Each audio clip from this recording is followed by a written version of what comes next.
사랑하는 성도 여러분, 11월 26일 목요일 아침입니다. 오늘도 하나님의 은혜와 평강이 함께하기를 축복합니다. 오늘 우리에게 주시는 하나님 말씀 다니엘 5장 1절로 12절까지의 말씀인데요. 우리 5절 말씀 같이 읽겠습니다. 그때에 사람의 손가락들이 나타나서 왕궁 촛대 맞은편 석회벽에 글자를 쓰는데 왕이 그 글자를 쓰는 손가락을 본지라.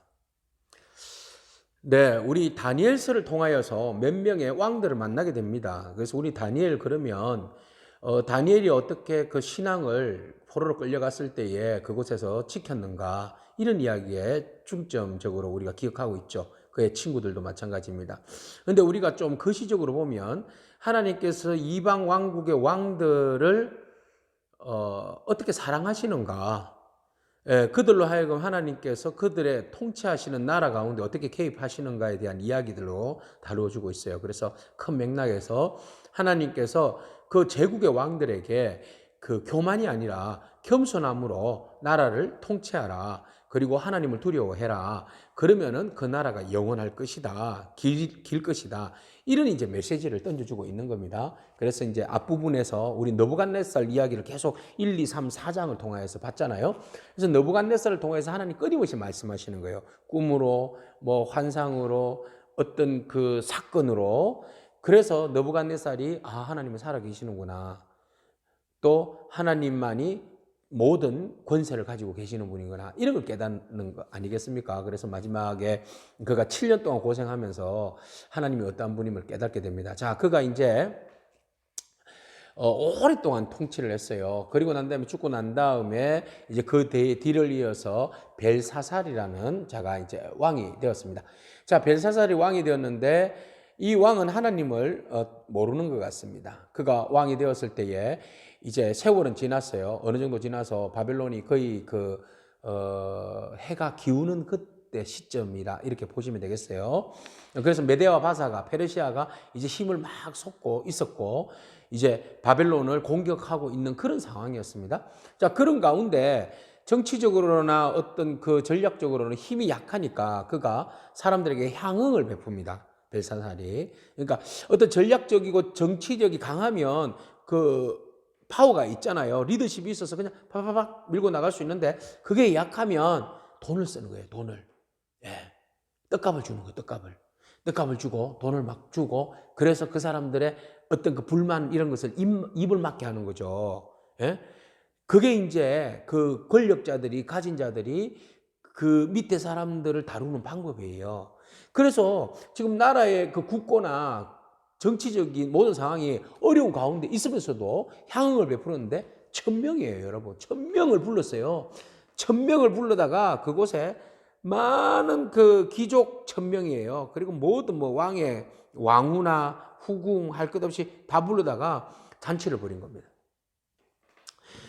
실컷 술을 마시고 놀다가 왕이 그 멋진 술잔이 있던데 그 술잔 그거 가져와봐라. 어디에 있는 술잔이? 그 창고에 있잖아. 그 예루살렘에서 그 우리 그 아버지 때 그 느부갓네살이 그 예루살렘 그 가가 쳐들어가 가지고 그 성전에서 빼앗아 온 그 금과 은으로 된 그 아주 멋진 그 술잔 있잖아. 그거 들고 오라고. 그릇 있잖아. 그거 들고 오라고. 그래서 네, 알겠습니다 하고 이제 그것을 이제 닦아다가 갖다 주니까 여기에서 술 맛이 너무 좋다고 막. 술에 취했으니까 그냥 자 마시자, 건배 위하여 막 이러면서 이제 술을 벌컥 마시는 거예요. 역시 이거 예루살렘째 마시니까 정말 기분 좋네, 알갈달하네, 이러면서 이제 술을 막 마시고 있는데 갑자기 저쪽 해벽에다가 손이 하나가 촥 나타나면서 하고 거리 막 쏘여지는 거예요. 순간 거기 있는 사람들이 우와 하고 깜짝 놀래요. 왕이 막 보더니 그냥 이해하고, 오늘 본 말씀에 보니까 막 다리가 들어붙었다, 떨었다. 성경이 그렇게 표현하고 있어요. 다리가 2개가 붙어서 떨고 있더라. 얼마나 당황했는지. 그냥 석회벽에 나타난 글자를 보고는 그 왕의 얼굴이 완전히 얼굴 색깔이 변하고 번민하고 넓적다리가 마디가 녹는 듯하고 그의 무릎이 서로 부딪혔다 그랬어요. 만화 같죠, 만화. 얼마나 놀랬으면. 막 다리가 덜덜덜 떠는 겁니다. 도대체 저게 뭐냐? 저게 뭐냐? 이곳에 술객들 없느냐? 이곳에 이것을 글자를 해석해낼 수 있는 사람 없느냐? 막 불렀어요. 그래, 해석해봐라. 저거 무슨 글자냐 저거? 저 손 봐봐. 저 글 써 있는 거 봐. 저거 뭐냐? 그러니까 막 아무도 모르겠습니다요. 아이고 모르겠습니다. 그러니까 막 완전 그 분위기가 축제 분위기가 초상 분위기가 된 거예요. 기이한 현상을 봤잖아요. 생전 보도 못한 현상이 막 그 벽에 막 글이 막 사람 손이 나타나고 글을 쓰니까 이 왕이고 여기 있는 참여한 사람들이 얼마나 놀랐겠습니까? 그냥 막 두려워서 막 떨고 있는데 그때 왕비가 나타났어요. 10절에. 왕의 왕비는 아닌 것 같고 태운 것 같아요. 왜냐하면 그 앞뒤 사정을 너무 잘 알고 있었기 때문에 이 이제 왕의 할머니나 어머니쯤 되겠죠. 태우가 나타나가지고 이런 이야기합니다. 왕이시여, 뭘 두려워합니까? 저 글 해석해낼 수 있는 사람이 있어요. 예전에 당신의 부왕 느부갓네살이 많은 그 어려움을 당하고 꿈도 꾸고 막 별 일들이 다 있었는데 그때에 유대에서 끌고 온 사람 중에 아주 지혜와 지식과 명철함이 뛰어난 사람이 있었는데 그 사람은 그 신들의 영을 받아가지고 아주 해석을 잘 해내더라고. 그래서 왕의 위기 때마다 그 사람이 문제들을 해결해냈다고.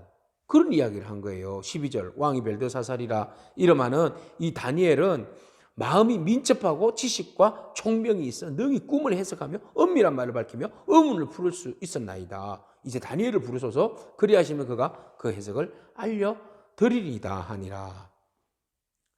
예, 다니엘이 불려왔습니다. 불려와서 어떻게 해석하는지는 내일 말씀드리겠습니다. 자, 여기에서 우리는 벨사살의 그 모습과 어머니 태우의 모습을 우리가 바라볼 수 있어요. 벨사살, 그는 왕이 되었습니다. 모든 권력을 다 쥐었습니다. 그러나 그는 하나님을 알지 못하는 왕이었어요. 하나님을 기억하지 못하는 왕이었어요. 그 순간 그는 오만하고 교만함으로 인하여서 모든 그 나라에 그 흥청망청하면서 그런 세월을 보낸 그런 왕이었어요. 그래서 결국은 그의 선택은 오만과 허세였다는 사실을 우리는 기억하게 됩니다. 오만과 허세가 얼마나 무서운가를 우리는 보게 됩니다. 패망의 지름길이에요. 그래서 하나님은 느부갓네살에게도 계속 말씀하셨고 지금 그 뒤를 이은 벨사살 왕에도 지금 메시지를 줍니다. 너 오만 부리지 마라. 그리고 허세 부리지 마라. 허세가 강하니까 결국은 사람들에게 그 과도한 잔치를 베풀고 그로 인해서 술 취해서 결국은 어떤 행동을 합니까? 술에 취하니까 결국 경거망동한 행동을 하잖아요. 성전에 있는 금, 은으로 된 그릇을 가져가지고 어디 술잔을 만들 수가 있어요. 그리고 막 술에 취하니까 이제 더 앞 나가는 거야. 뭐 보니까 보세요. 금이나 은이나 굴이나 쇠나 나무나 돌로 만든 신들을 막 찬양하고 그 절하더라는 거죠. 참 가관입니다. 가관입니다. 하나님 보시기에 이 오만방자한 왕, 허세에 능한 이 왕을 치시기로 작정하신 것이죠. 하나님은 하나님의 백성뿐만 아니라 하나님을 믿지 아니하는 모든 사람들에게도 관심이 있습니다. 그래서 하나님의 공통된 주제는 오만하고 교만한 자들을 하나님 별로 좋아하시지 않습니다. 그가 오만하니까 교만하니까 그는 분명히 알았어요. 예루살렘에서 가지고 온 성전에서 우리 아버지가 가져온 그 기물들이라고 분명히 그는 알고 있어요. 성소 중에서 탈취해온 은금이라고 알고 있어요. 그러면 비록 자기가 보기에는 이방 나라의 신이지만 존경해야 되죠. 그런데 그게 없는 거죠. 그냥 그것을 내 것이다. 이미 이것은 내가 취한 물건이다. 그래서 이걸 가지고 내 마음대로 하겠다는데 뭐 무슨 상관이냐. 이런 오만함은 부린 겁니다. 하나님의 성전 기물에 대해서 우리는 좀 한번 깊이 생각해 봐야 돼요. 어떤 사람은 말합니다. 하나님 앞에 내가 헌금을 하고 하나님 앞에 기물을 드렸는데 마음이 좀 상했어요.